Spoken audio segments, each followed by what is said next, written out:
అన్నీ కూడా పూర్తి చేసి 2 చోట్ల రిజర్వాయర్ల నిర్మాణానికి అనువుగా ఉందని చెప్పి గుర్తించడం జరిగింది. గుడిపల్లి మండలంలోని యామగానిపల్లె వద్ద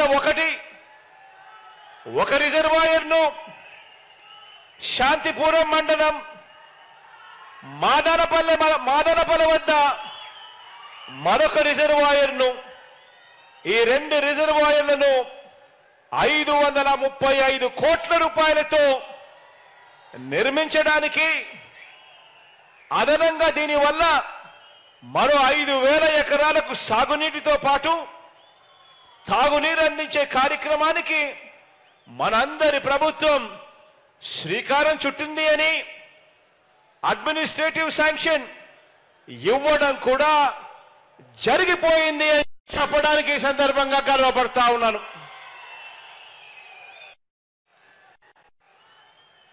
ఈ 2 ప్రాజెక్టులే కాకుండా రాబోయే రోజుల్లో మరో ముఖ్యమైన ప్రాజెక్టు కూడా, పాలారు ప్రాజెక్టుకు సంబంధించి 0.6 టీఎంసీల కెపాసిటీ సామర్థ్యంతో అక్కడ కూడా ఒక చిన్నపాటి రిజర్వాయర్ కట్టి 215 కోట్ల రూపాయలతో ఆ ప్రాజెక్టు కట్టడానికి కూడా అడ్మినిస్ట్రేటివ్ శాంక్షన్ కూడా ఇవ్వడం జరిగింది. రాష్ట్ర ముఖ్యమంత్రి జగన్మోహన్ రెడ్డి గారు మన కుప్పం ప్రాంతానికి అందరినీవా కాలువ నీళ్లు వదులుతామని హెలికాప్టర్లో వచ్చారండి.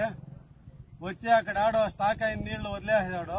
నిన్న 11:30కి అట్లా వదిలింటాడు అనుకుంటా. రాత్రి 10:30కి తీరా నిలిచిపోయింది. ఇదే అంద్రినీవా కాలువలోనే ఎంకేపురం గ్రామస్తులు మన టీడీపీ కార్యకర్తలందరూ కూకొని ఉన్నాము. ఎందుకండి ఈ మోసాలు? జనాల్ని ఎందుకు మోసం చేస్తారు చెప్పండి. ఏమో చంద్రబాబు నాయుడు 88% పూర్తి చేశాడు, 400 కోట్లు ఖర్చు పెట్టి కాలువ కడితే 5 సంవత్సరాల నుండి 11% నిధులు విడుదల చేసే కాకుండా తండకలాడి లాస్ట్ మూమెంట్ లో ఎన్నికల ఎలక్షన్ కోడ్ వస్తా ఉందని ప్రజల్ని యామారిద్దామని వచ్చి అందరినీవా కాలువ నీళ్లు వదిలేశారు. నిన్న పెద్ద మాటలు మాట్లాడాడు. ఇంత అంతా కాదు, పెద్ద మాటలు లెక్కలేని తప్పులు చెప్పేసి కోట్లు ఖర్చు పెట్టి చంద్రబాబు నాయుడు తిట్టేకే సరిపోయింది వాని మీటింగ్ అంతాను. అందరూ చూశారు, వీడియోల్లో చూశారు, టీవీల్లో చూశారు. వాని అహంభావము, వాళ్ళు తప్పులు, వాళ్ళు మోసాలు అంతా నన్నంతా ప్రజలు తెలుసుకున్నారు. ఇబ్బంది ఏం లేదు. మీకు పోయే కాలం దగ్గరలో వచ్చాయండి. జగన్మోహన్ రెడ్డి గారు గుర్తుపెట్టుకోండి, ప్రజలను మోసం చేయొద్దండి. ప్రజలను మోసం చేసిన వాళ్ళు ఎవరు నిల్లేదు. ప్రజలను మోసం చేయకుండా న్యాయమని ఇచ్చేయండి. ఎంత ఆశ పెట్టారండి. ఏమో సాంగ్యం చెప్తారు, ఏమో చూపించి ఏమో చేయనట్లా అట్లా అయిపోయింది.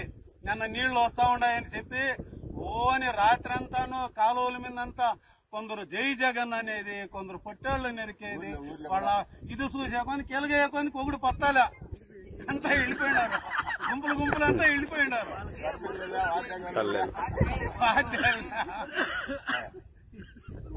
ఇదండి వాస్తవ పరిస్థితి. ఇదే అందరినీవా కాలువ నాసి రకం పనులు చేసి గబగబాని వదిలేశారు. నిన్న సీఎం ఇడిచిన నీళ్లతో కూడా ఆ సిమెంట్ పెరుక్కొని పోతే అప్పటికప్పుడు ఆ రాజపేట దగ్గర వేసినారు. వీళ్ళంతా మోసాలు, మీ మోసాలంతా చూడన్నారు. కుప్పం ప్రజలు మీకు తగమైన రీతిలో బుద్ధి చెప్తారు. నారా చంద్రబాబు నాయుడు గారికి 1,00,000 ఓట్ల మెజారిటీ పైన వచ్చేది ఖాయము. మీరు ఎన్ని అడ్డంకులు జరిగినా ఎంత ఇచ్చేనా కూడా నారా చంద్రబాబు నాయుడే ముఖ్యమంత్రి అవుతా ఉన్నాడు. గుర్తుపెట్టుకో, ఎల్లకాలం మీ అందరినీవా నీళ్లు అన్ని చెరువులు నింపే రోజులు దగ్గరలోనే వస్తాయని అందరినీ కోరుకుంటున్నాను.